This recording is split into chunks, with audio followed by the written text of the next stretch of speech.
Hello, guten Tag und grüß Gott. Today is Sunday, May the 8th, 2022, and it is Mother's Day. So, Mother's Day is a holy day because it's really important for us to honor our mothers, the ones who raised us, gave us sustenance in the beginning of our life, and we love our mother, So, Mother's Day, we're going to do some special things today. There'll be a special lunch from a favorite place. We go to a favorite place for dinner tonight, and of course, there are always the flowers and the cards and the gifts, right? Mm-hmm. Okay, so you heard somebody say "mm-hmm," and that's Patrick, my son, who happens to be here right now. And I invited him because he's got often's got some really great insight on the stock market and the current political situation, which is what I'm trying to memorialize here. So we had a really rocky ride in the stock market, and as a matter of fact, I think last Wednesday, the market went up something like 900 points, if I'm not mistaken. Yeah, it was absolutely crazy. And it several was percent in a day. Yeah, it was just it just went up, and we thought that perhaps that is the new trajectory. But there's so many things in the background that are happening all around the world. This is already day 70 something in the Ukrainian war. So 70 some days, of the Ukrainian war. As a matter of fact, the Russians are going to probably do something spectacular on May the 9th, if I'm not mistaken. Theoretically, it should be before May the 9th. And by something spectacular, hopefully there'll be no more killing, but they're going to make some sort of an announcement as to what's going to happen in this war, perhaps, and tell us what's going on. But the war is raging, especially in the eastern part of the Ukraine, and the West is sending weapons, and it's a real mess. As a matter of fact, Putin said, this could be the beginning of World War III, and there are a lot of us, that are really kind of scared over that. So that's what's kind of going on, as an overview in the world. So what I'd like to do is just kind of go through the Wall Street Journal headlines, and perhaps something will pop out that will give you an idea of what we're thinking these days, and what is kind of I keep using that word, zeitgeist of today. So this is Monday, May the 2nd, because the previous video was May the 1st on a Sunday, and I'm going to try to do this on Sunday as much as possible, because maybe maybe that's possible. Anyway, the headlines in the Wall Street Journal are: Pelosi pledges aid to Ukraine until victory. Yeah. So until victory. U.S. delegation makes show of support on Kiev visit. Russian offensive in the east stalls. And, they keep saying that the Russian offensive is stalling, and the Russians are not doing too good. But Jesus Christ, the areas are being bombed, and people are suffering, and they're leaving, and so forth. So, consumer inflation fatigue grows as buying power ebbs. So the buying power, of course, will ebb with inflation. There's just no question about it. Just a little funny note here is that there's a headline. This is on the first page of the Wall Street Journal. Wild turkey attacks have government agencies aflutter. So in Washington, in some of the bike paths, there's this turkey, that is attacking people, and they really don't know what to do with it. Should it, kill it, and so forth. So people are avoiding the running path because the turkey is guarding it. 3-foot gobbler, with a beak and claws. Yeah, turkeys. Well, I didn't really have any encounters with turkeys too much, but I tell you what, I had encounters with geese, and boy, they nip at your heels. I can tell you that much. So that was Monday's news. And on Tuesday, Muslims marked the end of Ramadan with Eids, maybe Eids, because it's E-I-D, festivities. So they're going to gorge themselves, after all that fasting, right? EU accuses Apple of abusing market position in mobile pay. Oh, well, everybody's always gunning for the top guy. This is what's happening with Tesla, that Tesla is the most successful EV, electric vehicle, and, people are jealous, and, oh, man. Home buyers battle rising rates. So, again, on the first page here, scientists unravel mysteries of brushing tangled hair. Researchers at Harvard, MIT use math lab work to develop pain-free techniques. Yep, that's what we need to know about. But here's what happened: is that the court, the Supreme Court had a leak, and people are really, really upset. And the leak says that the court is ready to move to overturn Roe versus Wade. And the joke was, Democrats used to joke about George Bush, that Roe versus Wade. I'm sorry, the German is coming through here with a W. Are just actually that George Bush thinks there are two ways of crossing the Potomac, so. Anyway, so now people are really pissed, and I'm going to hold this up because here they are, the pro-lifers and the pro-abortionists, shouting at each other. Both have very strong feelings about this. Anyway, civilians reach safety in the Ukraine-held towns. So that evidently the Ukraine military has actually retaken some of the towns, the villages from Russia, and the big battle is around Mariupol right now. And Mariupol has got a steel mill inside that several hundred civilians and evidently military types of the Ukrainians are holed up, and they're holding up. And so far, I guess they've held out. However, the Russians have established some sort of a corridor so that civilians can move out of Mariupol, because, I've worked in a steel mill, and if you're going to go in with guns in a steel mill, it's not going to go well for you. So they do have to use artillery and, I don't know, drones and things of that nature in order to intimidate these guys to give up. And I don't know when that'll happen. But the Fed rate has risen, and it's the biggest rise since 2000.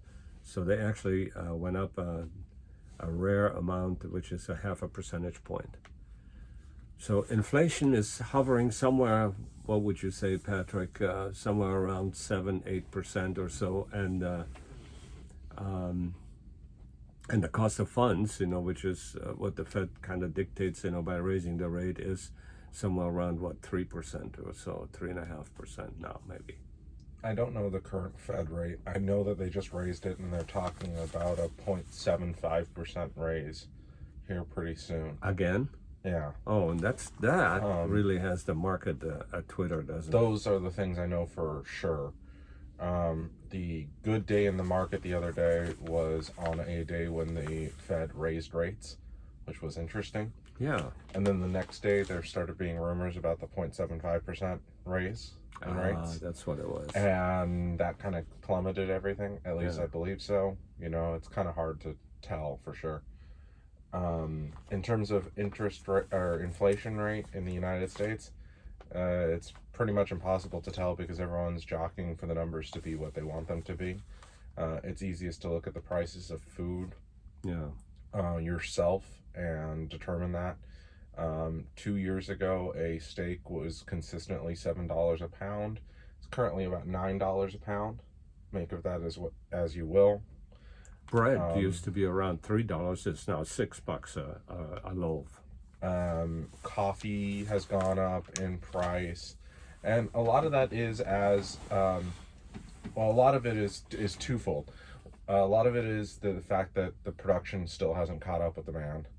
There's so much of the world that's shut supply down. line problems, and China is starting to lock down again. Shanghai and Singapore, they're having trouble, right? Yeah, and just from personal experience, it's really fascinating how it's almost impossible to come across Hot Wheels. Huh. Which is really kind of unusual to me because Hot Wheels are pretty easy to make. They're mass produced in factories with very little workers other than the inspections and the maintenance of machines. But the factory keeps getting shut down. Yeah.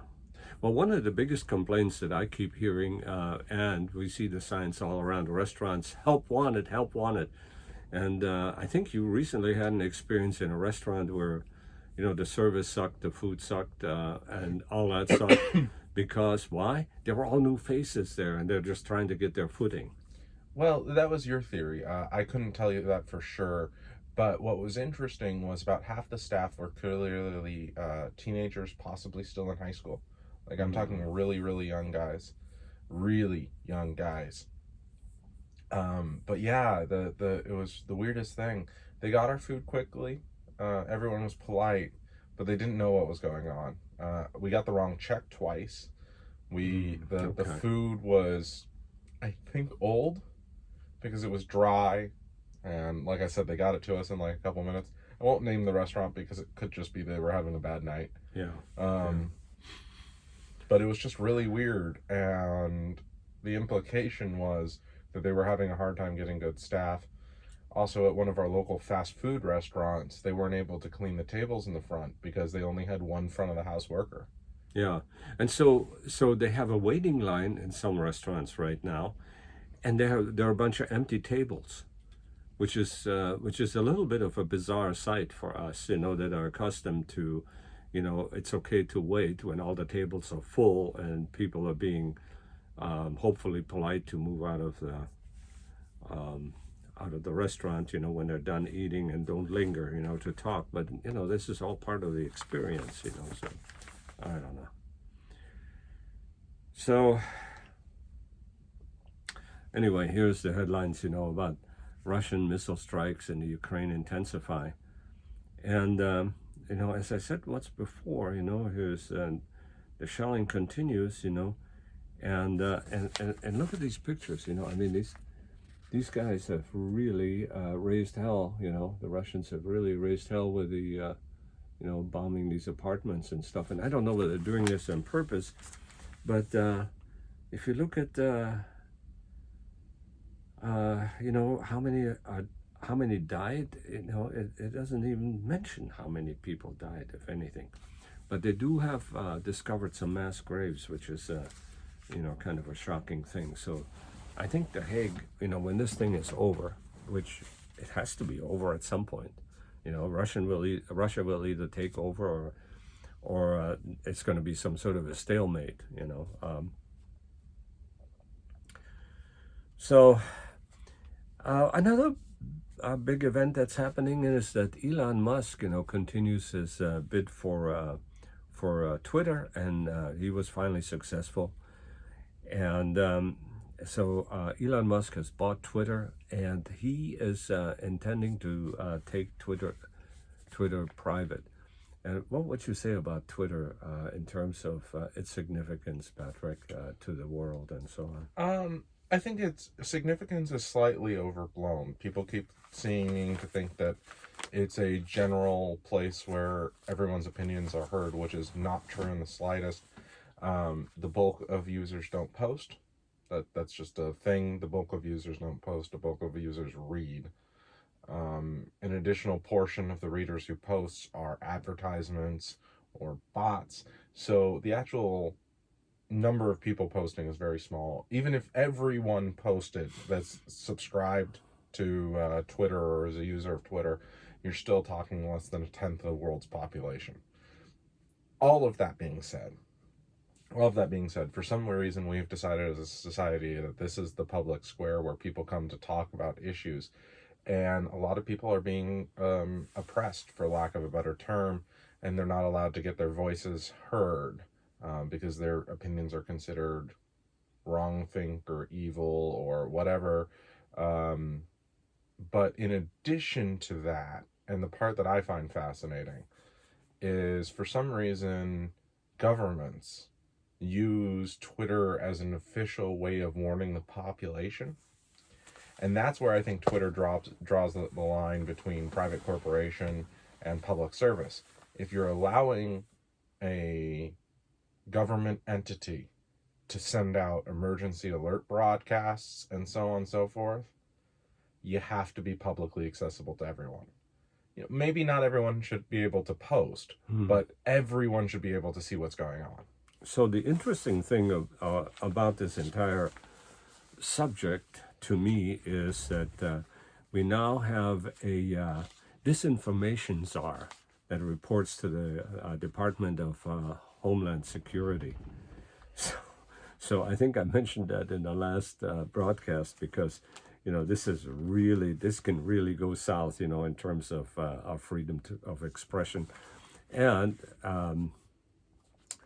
the government. I'm always suspicious about the government being the arbiter of freedom of disinformation, or the arbiter of truth. Like in 1984, Orwellian Ministry of Truth. Okay, so. And how did that go in '84? The Ministry of Truth. What was it? Facts or lies? Lies or facts? And there were about 3 or 4 issues. That. War is peace. Yeah, war is peace, right? Facts or lies, right? I don't know about that one for sure. I know war is peace is one of them. Yeah, but lies is truth, something of that nature. But anyway, it was just totally dystopian, in terms of. Read 1984 if you haven't, because it's probably a really good thing. Okay, well, so much for the zeitgeist. Times are tough. Inflation is going up. When we go to the grocery store now, a lot of times, we buy a couple of bags of groceries. And it's $100. Jesus, how the hell did that happen? Because I remember calling Costco the $100 club, instead of Costco grocery club or whatever. It was the $100 club because oh my God, we would spend $100 going there, and now we have to spend $100 just for regular groceries. So that gives you kind of an idea of what's happening and what has happened. Let's say, of course, I'm reaching back about 20, 30 years or so, when I talked about that. Because now you can go to Costco, and I'm afraid to go to Costco these days because, if I go for their famous roast chicken, which costs, I don't know, about $6, $7 a chicken, and it's really, really good, but by the time I get out of Costco, it could be $600. So, I mean, this is absolutely crazy, nuts. So, I'm going to take, I've got 19 minutes into this video already, and I didn't intend to do this much of it, but I definitely want to stay under 30 minutes. So I'm going to turn to my book of the most brilliant thoughts of all time, and again, I'm kind of skeptical about how brilliant they are, but I turned to another page, and I wanted to bring out a few things that kind of interesting, something to contemplate. So here it is, one of the most brilliant thoughts. So this is by Jean-Baptiste Pauline Molière. I don't know, my French sucks. Those whose conduct gives room for talk are always the first to attack their neighbors.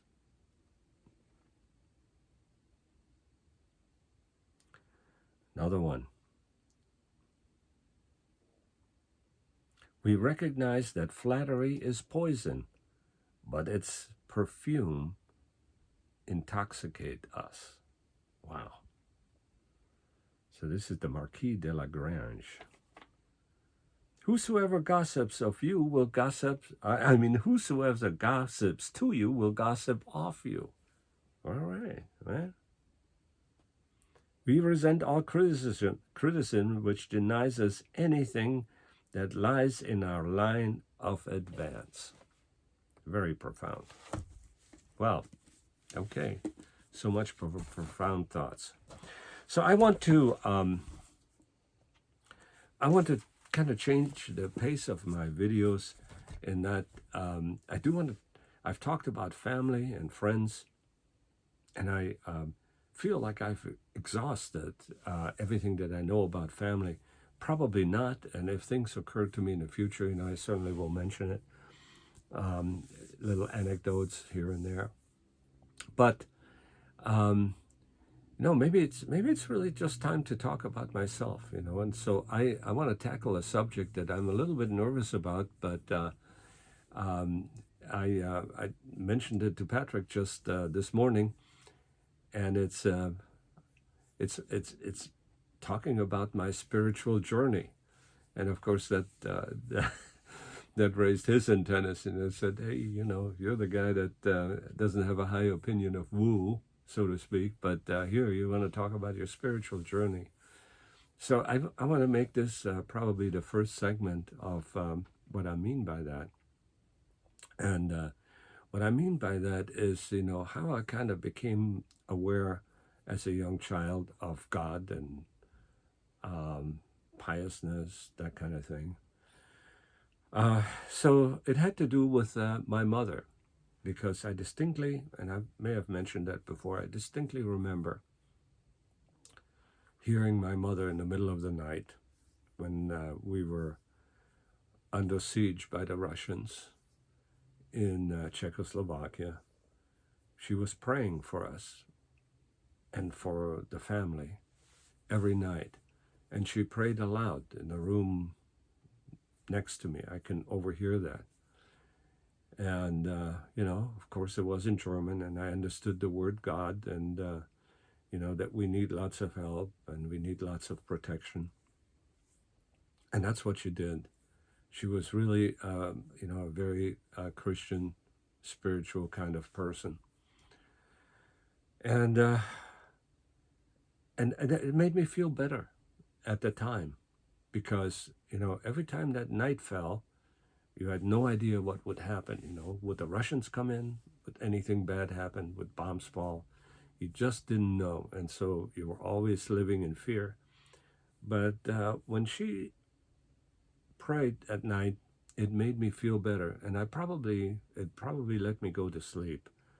But I also remember that the next day, there was no peace. There were still the Russians. There were still bombs, all that kind of stuff.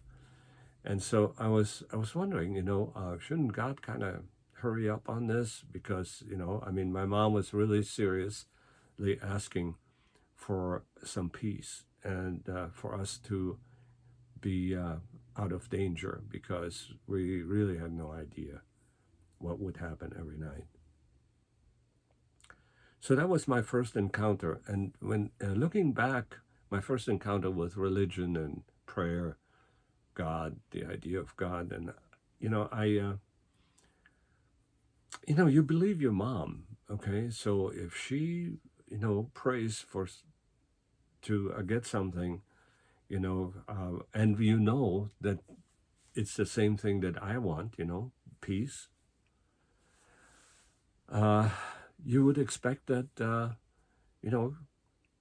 a good God would say, yeah, we'll give you peace. Exactly how he would do that, I didn't know, but if there was peace, maybe he'd speak to the hearts of the people that are making war and turn them around and make peace.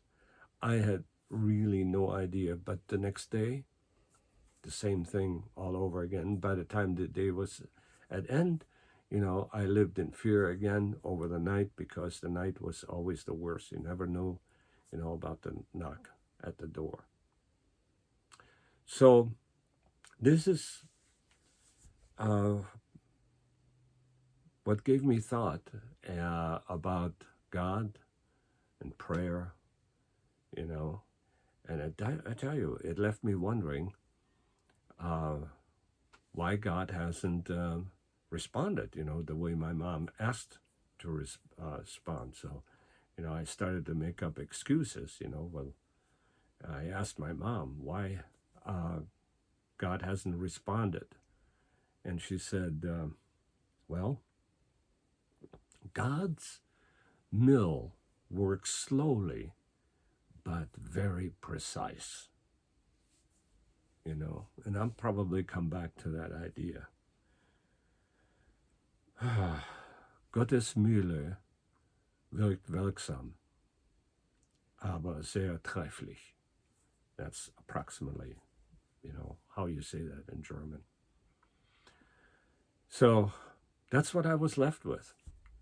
I was kind of hoping that, maybe the mill of God would speed up a little bit, because I was really getting scared. Didn't know whether I would make it to the next day. So, do you have any questions, Patrick? Do you want to make any comments or anything like that? Because, I feel like I've come to the end of my first segment of my personal spiritual journey. And with that, I wish you farewell, so long, and we must infect the universe with us.